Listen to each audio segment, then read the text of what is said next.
Hello, everybody, and welcome back to School of Life with Sonny, where we talk about all things, everything, and we are still in the ministry and definitely talking about the pastor's wife, right?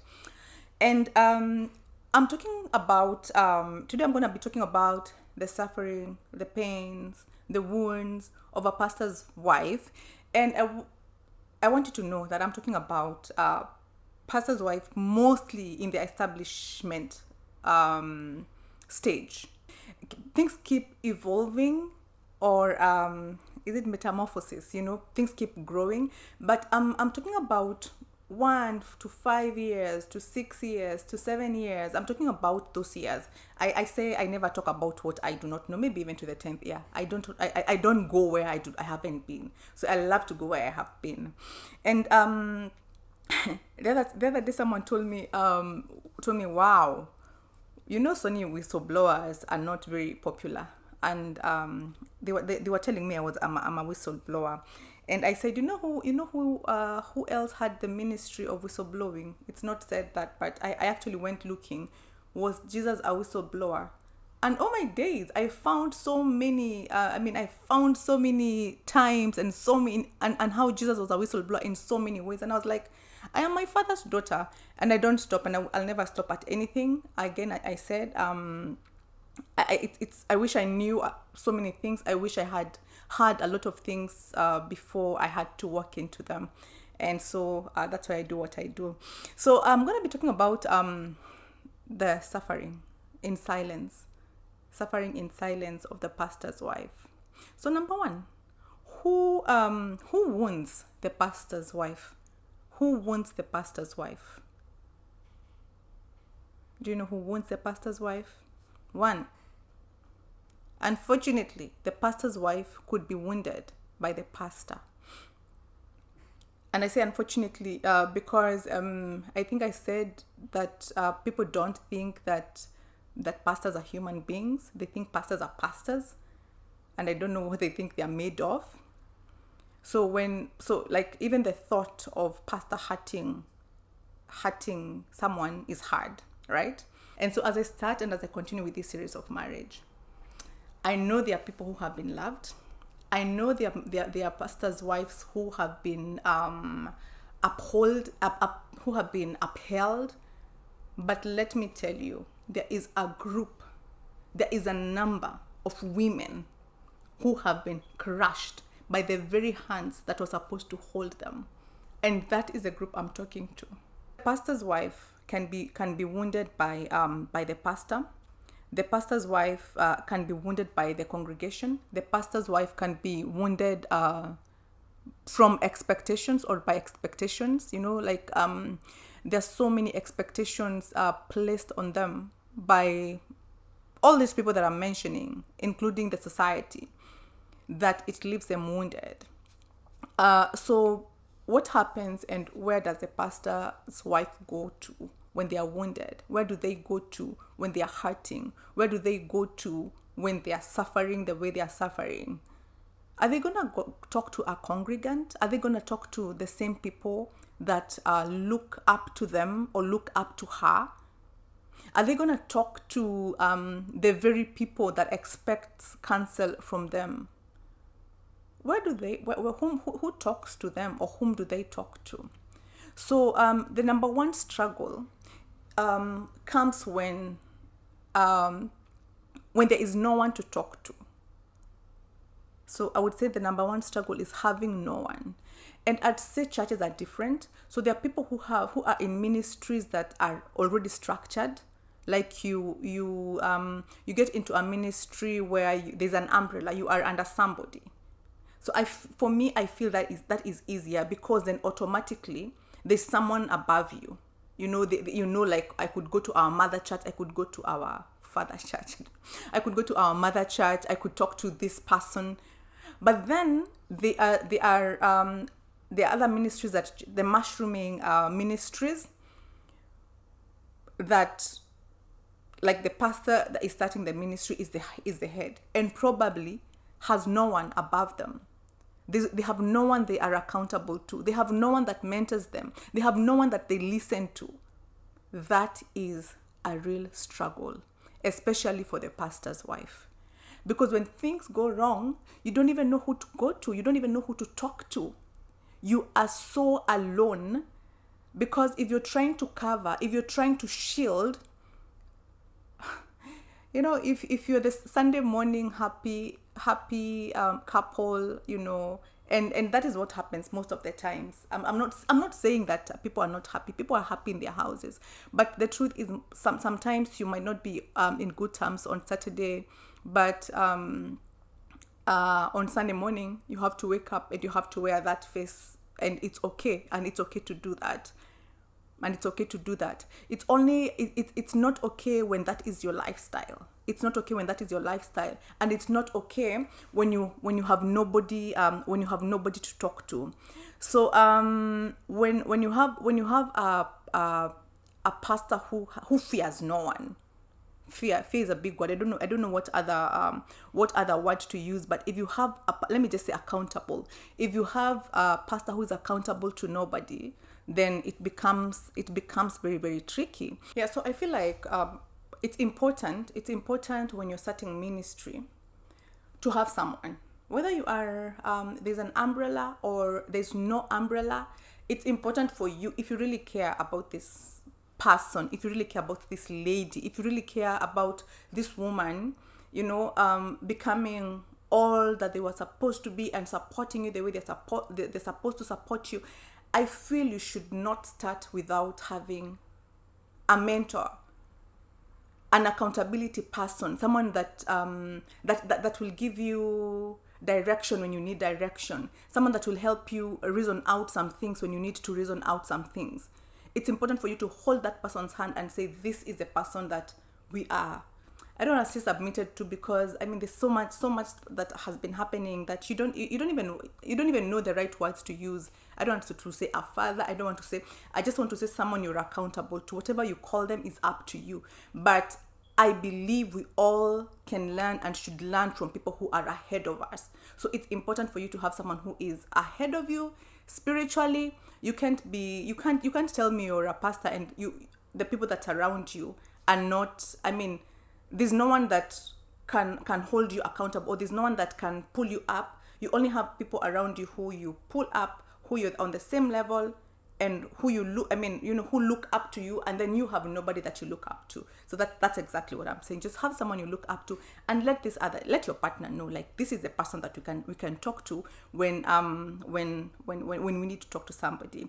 Then the other struggle or the other challenge of a pastor's wife is the expectation of being all things, everything. The expectation of being all things, everything. Honestly, what do people think that the pastor's wife is made from or made of? This is a human being. This is a woman. This is a mother to some children. This is a wife. Like, the expectation of them becoming all things, everything is killing them. The expectation of them, remember, I'm talking about church, especially when it's younger, of them noticing everybody that is absent. If you have 100 members in your church and you're expected to notice everybody that is absent, and you're expected to follow up on everybody, like, where is that gonna come from? It's easy for you to notice me when I'm absent, because you can see me at the front. It's easier for you to notice probably a praise and worship member who is absent, because you can see them at the front, or you usually see them at the front. But when a congregant is not present, then how is it, how do you expect the pastor to notice? So it's important, even from the beginning, to have these small structures that would help, that would help manage everybody, like having different groups. And it's important for you as a congregant to understand that, oh my God, this woman might not notice. This woman might, this woman sounds so harsh. This lady, I'm not expecting to come on Sunday. I'm saying that because I've seen that. Like, maybe someone didn't come on Sunday and didn't come maybe a second Sunday. And then maybe the third Sunday or the second Sunday, they're asking you, let's talk about the second Sunday. The second Sunday they're asking you, oh, I expected you to call me because I was unwell. If you're sick, you can text, call and say, or text and say, I didn't come to church because I was unwell. But also, I'm not ignorant of churches and ministries and people who have been hurt because they were not noticed, yet they serve. If my keyboardist didn't show up, okay, let me not talk about a keyboardist because a keyboardist is important to you people. The way keyboardists, let me not talk about keyboardists. Keyboardists are very scarce and sometimes they so a keyboardist is hard. It's hard for you not to notice a keyboardist. It's hard for you not to follow up on a keyboardist because those are the very instrumental people. Like you wouldn't even sometimes touch church before they get there. But let me just assume you are an usher, say, and you didn't show up on Sunday. You serve in church. There's a way. There are people that you cannot miss. So that expectation of, oh, I have to notice everybody. I might not notice everybody, but because you know that you didn't come to church on Sunday, you can text if you're able to text and say, hey, I didn't come to church on Sunday because I was unwell. Then I'm gonna check on you. But that's, it's like setting a trap for someone, oh my God, you didn't notice that I wasn't in church on Sunday. It's not easy for me to notice. It's not easy for me to notice a congregant who didn't come. In a space where 100 people are seated or 200 people are seated and my eyes are just two and looking, I might not be able to see. But I'm also very, very cognizant of churches where that ignore. Someone has been serving, someone has been coming to church, they missed a Sunday, they missed 2 Sundays, they missed 3 Sundays, and you're not concerned. I'm also very, very cognizant of that. So, so it's a two-way. I'm always recognizing the hurt that the church causes members. And not caring for members is one of them, like not following up on them. You're served. It's God being served, but really, the person who is there is you. So the people who are coming answering to your call. That's why I'm saying you're served. But when it comes to to the congregants, then you're not there. So there's that expectation of being all things, everything. That is not possible. Someone is not going to be all things, everything. It's important for you to give that lady a break. I'm not talking about men. I'm talking about ladies because I'm a lady. And probably the Sunday that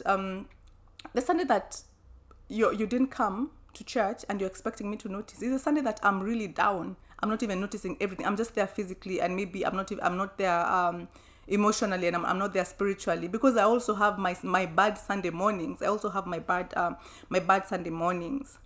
Who sets expectations for the pastor's wives? And I've said it's the church, it's the society, it's the congregants themselves. They also set up expectations for themselves. The pastor also sets up expectations for them. But another question is, who is the greatest supporter to the pastor's wife? Who is the greatest supporter to the pastor's wife, and who should be the greatest supporter to the pastor's wife? Who should? Because I could say is, but probably that is not the person. But who should be the greatest supporter when it comes to the pastor's wife? I'll say the pastor 1 is the greatest support. The pastor 2 is the greatest support and should be the greatest support. And the pastor 3 should be the greatest support. But the truth of the matter, and the sad story is, there are pastors' wives who are not supported by their own husbands. There are pastors' wives who come to talk about a congregant, who come to tell pastor, oh, so and so is frustrating me, or so and so did this and this, and pastor will tell them, that person is untouchable. That person is untouchable. Do not go there. Do not even speak about that person. Do not even tell me anything about that person.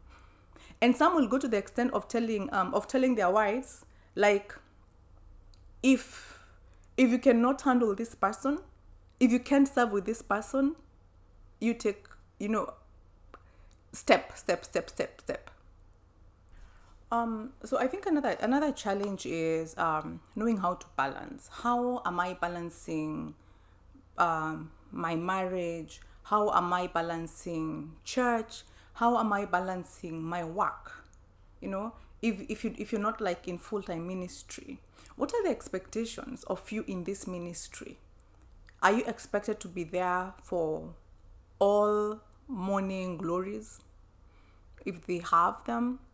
Is there an expectation for you to be there over lunch hour, if they have lunch hour meetings?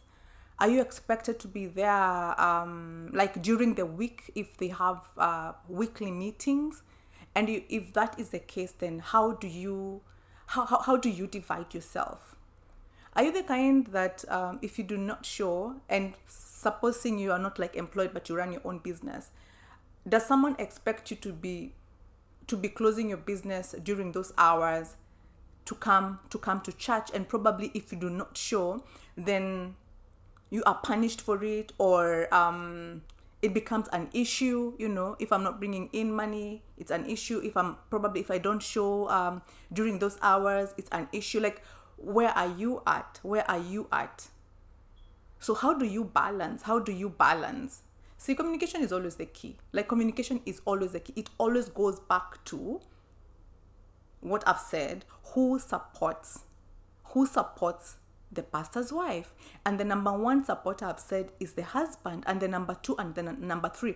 Because if you as the spouse does not support what this person does, then the burden is really huge for this person. But if you understand, if you support them, if you're with them, then it becomes very, very easy for them to balance, because I mean, this is where this lady is at this hour. She probably shows up twice a week for the weekly meetings. She might not be able to show up like every day, but of course on Sunday there's no excuse. I mean, there's you can agree. If you're in full-time ministry, this is the expectation. I expect you to be there all the time. I expect you to be there throughout, or I expect you to be there this times, and I mean, I'm gonna take up this times, because you are a mother at the same time. So how do you balance that? So I think this is number 4. How do you deal with congregants that disregard you outrightly, that disrespect you outrightly? Outrightly. They have chosen, they have decided you're going to disregard, you're going to disrespect you. How do you deal with that? Pastor, here is your role. Like, I said this is the role of the pastor, because I feel like the buck stops with the pastor. And I'm not saying that the pastor's wife who are not crazy and who are not disrespectful and disrespecting the congregants. But mostly I feel when the woman is not the issue and the congregants are the issue, then pastor has a very, very, very major role to play here. Congregants know how you treat your wife. Congregants know what you say about your wife when she's not there or when she's there. They see how you talk to her. They see how you address her. They see the examples that you make, or they hear the examples that you make. They know the level of respect you have for your wife, and they will follow suit. They will. That is exactly what they are gonna follow. So if you stand at the front and you give examples that shame your body, shame your body. I said, what came to my mind, like body shaming, that shame your wife. When you give examples that bring her down, people are going to follow that. So the pastor has a very, very, very key role to play when it comes to how the congregants receive the wife and how on the respect they accord her. Don't forget, I've said the women, please, as a pastor's wife, you are not above anybody. You are not above anybody, and you should be respectful. You should be respectful. There's no two way about it. You should be respectful, honor people, respect them, respect their work, respect their giftings, respect them. Like, I can't even, how can I over explain what respect is? But I'm talking about things that are done deliberately. So that goes without saying, yeah. But let me just talk to the pastors. So respect your woman. Let people know that you respect your woman. You have never been a pastor's wife. You are pastor. Just the same way your wife has never been a pastor. You have never been a pastor's wife, and you do not. There are very many things that you also don't understand. There are very many struggles, like the struggle of trying to fit in, the struggle of trying to be, there's so many struggles. There's so many struggles that the women go through that you might not even know anything about. So the one thing that you can do is just accord that woman respect in public and in private. Accord them respect. The way you correct them, like if something has happened, the way you correct them, people are gonna pick that, and that is the same way they're gonna address them. And whistleblower, if you have affairs with your congregants, now forget about your wife ever being respected. You're having affairs with congregants. Don't even pretend that these things don't happen. Do not even pretend that these things don't happen. If you're flirting with a girl in the congregation, you expect these girls to respect your woman. These girls talk.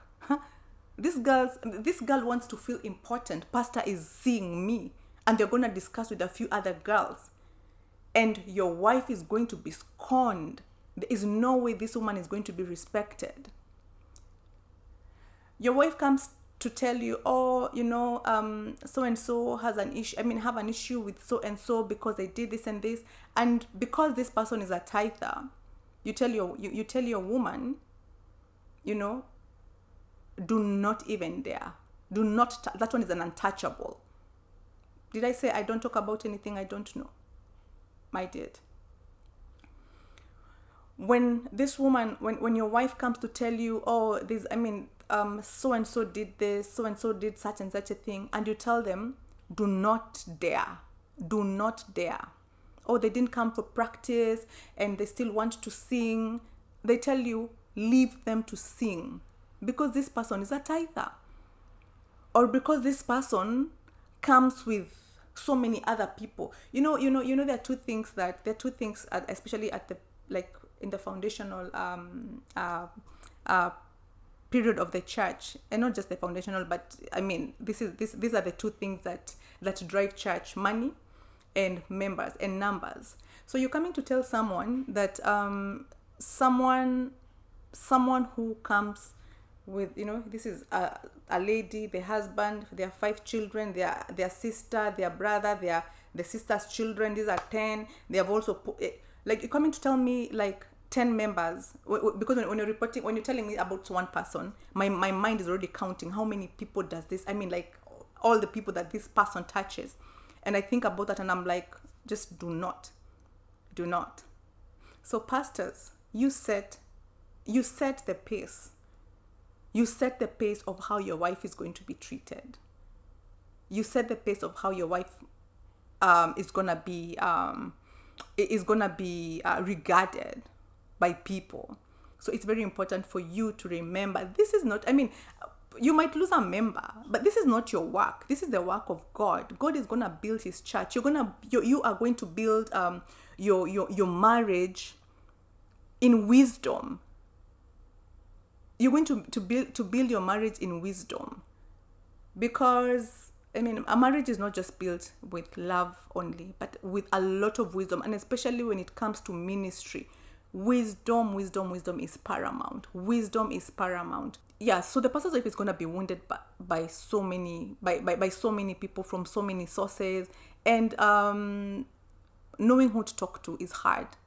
Knowing who or finding someone to talk to might be very, very difficult. So that is one of the struggles of the pastor's wife. So in summary, the pastor's wife's wound can come from being wounded by the husband, by the congregants, like the many expectations placed on them, having nobody to talk to and not being believed, because I mean, you are talking about pastor, like, oh my god, who is going to see your side, who is going to see your point, what are you talking about, the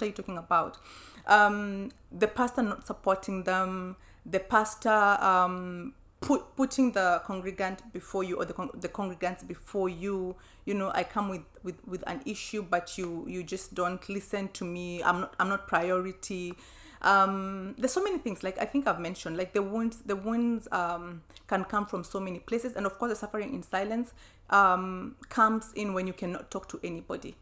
You're not going to confide in your congregants. Your emotional burden is your emotional burden. You are the person to be talked to. You're not the person to go and talk to people. And I know, like, sometimes you fear talking to people. Like, I know this is an experience that I had. Like, for a very long time, I just feared, like, what if I say what I'm going through, like are people gonna come to church? I mean, even an outsider, if I tell an outsider and we have something, I invite them to church, are they gonna come?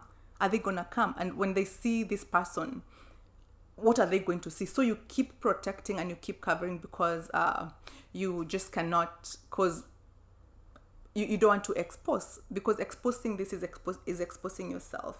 So more grace to pastors' wives, more grace to you. Again, God sees, God knows, and God is a rewarder. God is a rewarder. Whatever you've done in secret, whatever you do in secret, whatever you go through in secret, God knows, God sees, and God will reward you. There's this pastor's wife that was shot by the husband here in America. I think it was in Atlanta.